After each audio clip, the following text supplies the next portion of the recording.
Halo teman-teman, kembali lagi di Arx. Sesuai janji saya kemarin, hari ini kita akan membahas dua produk ini.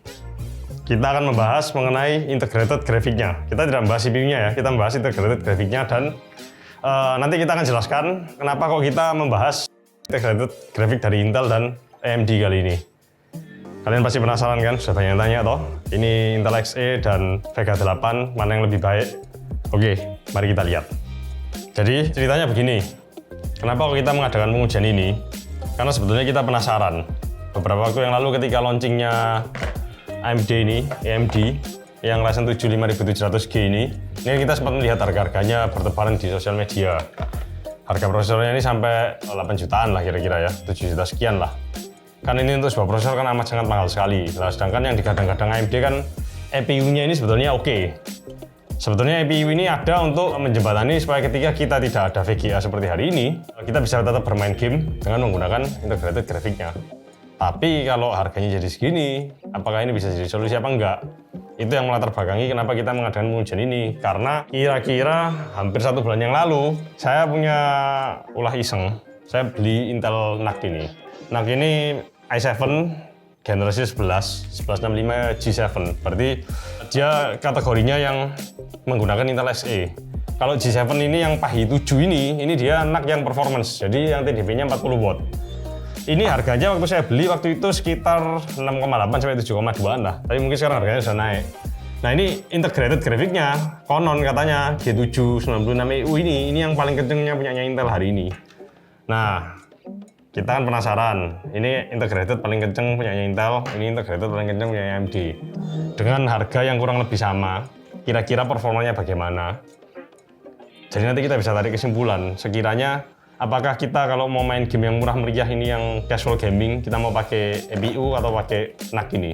Nanti kita akan bahas segi value ekonomisnya juga, cuma ini murni untuk gaming ya. Kalau untuk productivity kita nggak bahas, ini nanti untuk konten di hari berikutnya nanti. Sementara kita ke gaming dulu karena ini yang lagi banyak ditanyakan banyak orang. Oke, tanpa panjang lebar kita lihat speknya Intel ini. NUC i7 1165G7 ini prosesornya 4 core 8 thread. Core clock-nya dia ada di 2,8 GB. Turbonya up to 4,7 GB. Itu berarti single core. Dia support memori sampai 64 GB DDR4 3200. Berarti NUC ini dia pakai SODIMM. Jadi ada slot. Dia bisa sampai 64 GB, terus ada M.2-nya NVMe dan satu slot untuk drive 2,5 in, jadi harddisk notebook. Kemudian untuk graphic card-nya dia menggunakan Intel Xe. Ini onboard-nya Intel, grafiknya Intel yang paling baru ini, Xe graphic ini. Ini yang kasta tertingginya, yang G7 96EU. Ya, singkat cerita, kurang lebih ini dia sudah satu set, kamu tinggal nambah memori dan SSD sudah bisa kamu pakai. Nah, sekarang kita ngomong ke AMD. Ini Ryzen 7 5700G. 8 core 16 thread. Jadi ini dan dia proses desktop ya, bukan notebook ya. Kalau ini kan basisnya proses notebook ini. Jadi kalau kita ngomong productivity, ini sudah kelihatan kalau AMD pasti lebih kenceng daripada ini. Core clock-nya dia ada di 3,8 base-nya. Turbonya ada di 4,6. Kemudian graphic card-nya dia menggunakan Vega 8. Oke, untuk memorinya dia ini bisa ya lumayan ini. Sistem memorinya dia bisa gede sekali ini karena dia basisnya desktop. Jadi kamu punya motherboard ini support ada berapa channel dia bisa sampai 120 GB ini. Oke, jadi untuk graphic card-nya kita sudah ngerti ini Intel Xe, ini Vega 8. Oke, tanpa panjang lebar kita langsung ke pengujian kita. Seperti biasa kita kalau menguji kan selalu menggunakan benchmark sintetik dulu. Benchmark sintetik yang kita gunakan kali ini adalah Denmark. Tapi kali ini yang membedakan kita menggunakan graphic score.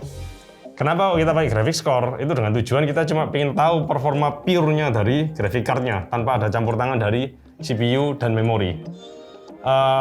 Sebelumnya saya mau ngomong dulu ini memorinya pakai SODIMM DDR4 punyanya tim 16 GB, berarti 8 GB kali 2. Yang AMD ini dia pakai punyanya T-Force yang Zeus.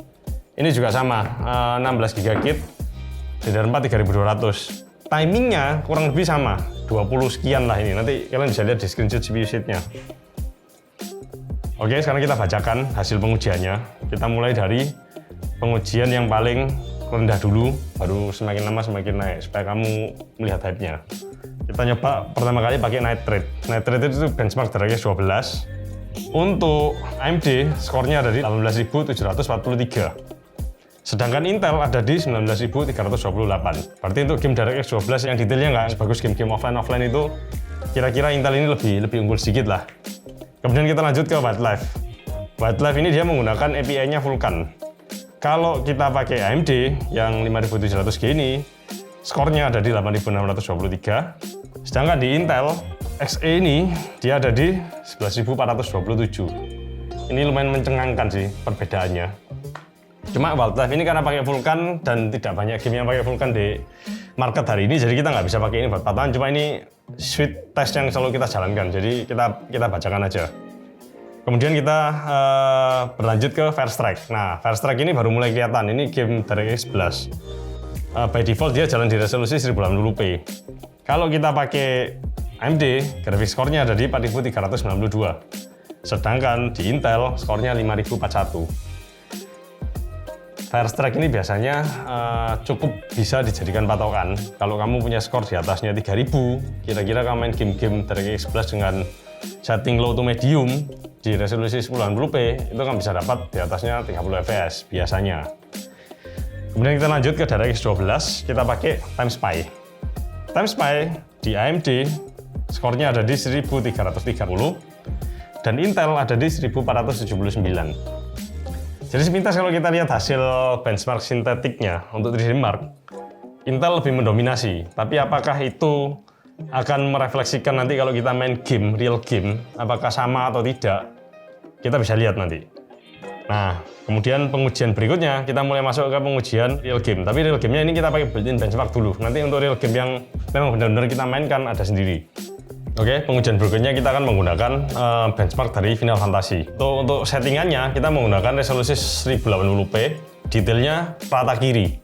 Kenapa kok 1080p rata kiri? Karena kita menggunakan integrated graphic dari CPU ini. Jadi kita nggak mungkin muluk-muluk mau 1080p high detail atau medium detail, karena pasti nggak bisa terpatah-patah gambarnya. Jadi di bawah 30. Kalau kamu main game di bawah 30 fps pasti nggak nyaman lah udah. Oke.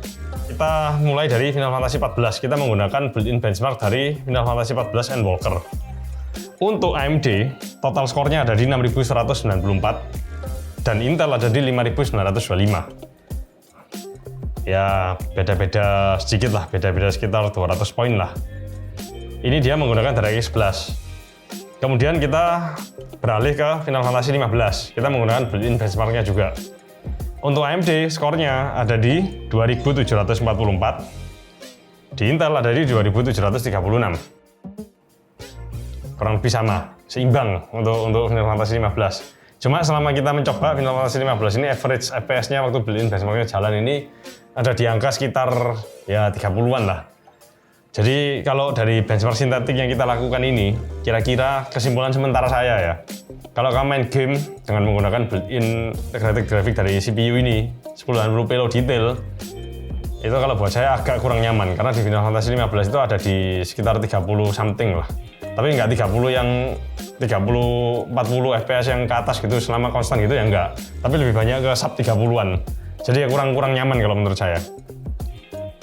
Oke, berikutnya kita akan menguji di tes game, real game. Jadi kita main game, kita record, kita cari average FPS-nya berapa selama pengujian.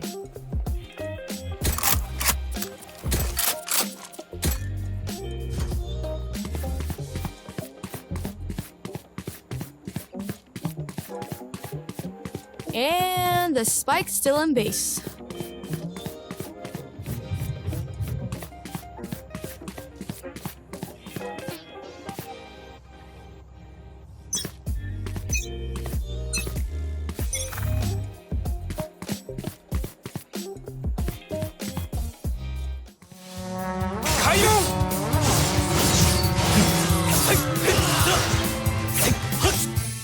よっしゃ、俺がこの門を守っといてやる。竹千代とおっさんは先に逃げたろ。閉門。まただ。勝手に突っ込んで撃たれるなよ。その言葉そっくりお前に返すぜ。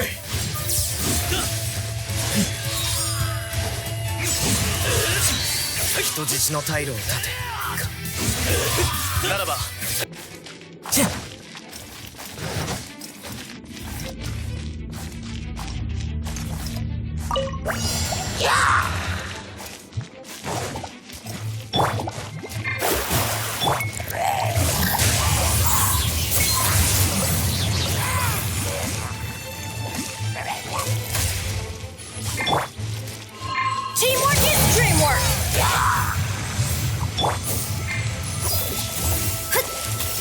Written in the stars. They're not paying me enough. What?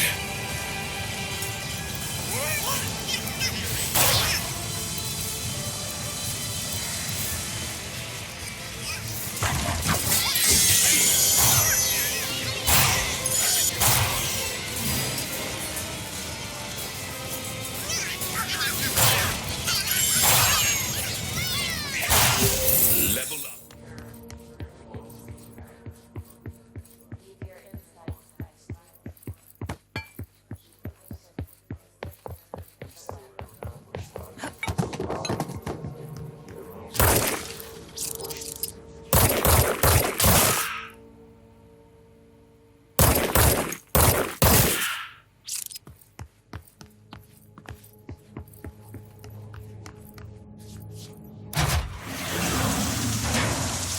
Okay, I'll give you cover. Let's link up on the far side. All sector alert. Fugitives are crossing the perimeter. Terminate with extreme prejudice. Roger.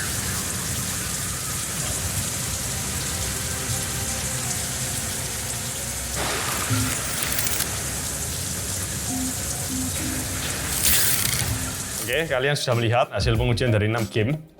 6 game itu kita bandingkan antara Intel dan AMD. Sekarang kalian bisa lihat di layar monitor kalian, itu grafik-grafik yang kita tunjukkan di sana. Itu kesimpulannya, jadi kira-kira average frame per second-nya dia ada berapa, 1% low-nya ada berapa. Karena ketika tadi ada footage-nya game, kalian kan nggak mungkin mau lihat average-nya itu berapa. Mostly kalian akan lihat average dan sisanya konsen ke game-nya itu bagaimana. Jadi ini saya ngasih insight ya, kalian bisa lihat di layar monitor kalian sekarang ini. Kenapa kok Intel itu kalau di benchmark sintetik kenceng, begitu di real game, ada beberapa dia yang kalah sama AMD. Nah jadi begini, untuk main game itu kita butuh driver. Driver itu memegang peranan penting untuk membuat game kamu itu jadi playable atau tidak. Intel itu selalu bermasalah di drivernya. Jadi drivernya Intel itu selalu kadang kamu main game A, dia akan bisa jalan. Nanti kalau kamu ada game baru keluar lagi, dia jalan tapi mungkin nggak sempurna. Tapi begitu kamu nanti update drivernya, baru dia akan sempurna lagi. Sama, AMD juga sama seperti itu. Cuma development-nya kalau untuk Intel dan AMD lebih gercep daripada Intel kalau untuk development driver ini. Cuma kita bisa lihat nanti ke depannya bagaimana kan Intel mau merilis graphic card-nya dia. Jadi logikanya dia harus gercep juga. Kalau enggak kan nggak mungkin rilis graphic card tapi main game nggak bisa. Tapi kita bisa lihat di sini sepintas, kita lihat ya, kalau beberapa game online yang kompetitif seperti kita main Valorant sama Genshin Impact, Intel kalah telak sama AMD. Ya nggak telak-telak amat, cuma berbeda gitu loh. Jadi optimalisasinya untuk AMD ke game-game itu lebih oke daripada Intel. Tapi untuk beberapa game-game offline itu seperti Control, Crysis, itu Intel lebih kenceng daripada AMD. Nah yang kita harus notice hari ini, kita bahkan bisa main Crysis 3 1080p low detail dengan hanya menggunakan integrated graphic dari CPU. Ini bahkan beberapa tahun yang lalu ketika game ini keluar, graphic card high-end aja punya kesulitan untuk menjalankan game ini. Jadi kita bisa melihat seberapa jauh perkembangan teknologi dari graphic card ini. Kalau buat saya sih ini menarik sekali karena lompatannya benar-benar luar biasa sekali. Jadi kalau kita melihat di grafiknya ya, kalau average itu kalian sudah bisa lihat ini. Rata-rata siapa yang menang, siapa yang kalah kalian bisa lihat. Tapi mostly kalau buat saya menang kalahnya dia nggak terlalu signifikan sekali ya, karena rata-rata ada di atas 30-an semua lah. Kemudian kita bisa lihat di sini itu ada yang 1% low. 1% low itu apa? Jadi kalau kamu main game, harapannya kan kamu main game itu selalu lancar, tapi kan nggak mungkin. Ada momen ketika bermain game tiba-tiba dia kayak stuck, diem bentar terus jalan lagi. Nah, 1% low itu korelasinya dengan game yang stuck itu. Jadi dia akan menghitung total frame rate yang dia render, kemudian kena stuck itu berapa, dikalkulasi semua. Ketemunya 1% low itu. 1% low itu semakin tinggi semakin baik. Berarti kalau 1% low-mu semakin tinggi, berarti dia akan jarang sekali stuck di beberapa skin seperti itu. Nah ini korelasinya ada banyak sekali. Bisa dari prosesornya, bisa dari sistem memorinya, bisa dari storage-nya. Karena kita membandingkan dua platform yang berbeda antara Intel NUC dan AMD ini, yang ini prosesor desktop, notebook yang ini prosesor desktop. Jadi kita akan melihat ada perbedaannya. Di mana rata-rata kita melihat ini di sini, ini agak membingungkan juga sih. Karena biasanya prosesor notebook itu akan kelihatan jauh lebih inferior daripada prosesor desktop. Cuma kalau kita lihat datanya 1% low ini, Intel ini kelihatan lebih kenceng ya. Tapi kita bisa lihat karena single core-nya Intel ini memang yang Gen 11 ini memang kenceng sekali. Jadi korelasinya kalau kita main game kelihatan di sini 1% low-nya ini. Sekarang kita sampai pada kesimpulannya. Antara EPU-nya AMD atau Intel NUC ini, mana yang the best-nya untuk kalian para gamer. Jadi begini, karena melihat fenomena yang kemarin itu APU ini harganya bisa sampai 7 juta sekian prosesornya saja, dan NUC ini di harga 8 juta sekian. NUC ini gini, NUC ini kan kamu sudah dapat casing, kamu dapat motherboard, dapat prosesor, dapat adaptor yang kurang lebih sama kayak power supply. Jadi kamu tinggal beli SSD dan memori RAM. Sedangkan kalau kamu beli ini, kamu cuma dapat prosesornya aja sama cooling. Kamu masih harus beli lagi motherboard, SSD, memori, dan connectivity WiFi. Kalau motherboard nggak ada WiFi. Jadi kalau kita melihat dari angka ekonomisnya, pilihan yang paling ekonomis adalah kamu beli NUC untuk casual gaming. Kalau buat saya, karena kalau kita beli ini, ya sudah 8 juta lebih. Kalau kamu mau build satu unit CPU, belum casing, belum power supply. Sedangkan ini kamu tinggal nambah SSD dan memori. Selesai jalan, siap dipakai. Dan dari segi kemudahan pemakaian, NUC ini kamu tinggal buka 4 baut ini aja, selesai, pasang SODIMM, pasang SSD atau hard drive 2,5, selesai. Siap pakai. Jadi kalau kamu disuruh pilih, pilihannya ya kembali kamu mau membeli device ini untuk apa? Kalau kamu pure untuk main game, casual gaming, ya saya rasa pilihan yang paling bijaksana adalah kamu beli Intel NUC ini. Tapi kalau kamu mempertimbangkan saya mau bermain game dan besok-besok saya mau pakai CPU ini untuk bekerja, ini pilihannya. Memang ada harga yang harus dibayar mahal.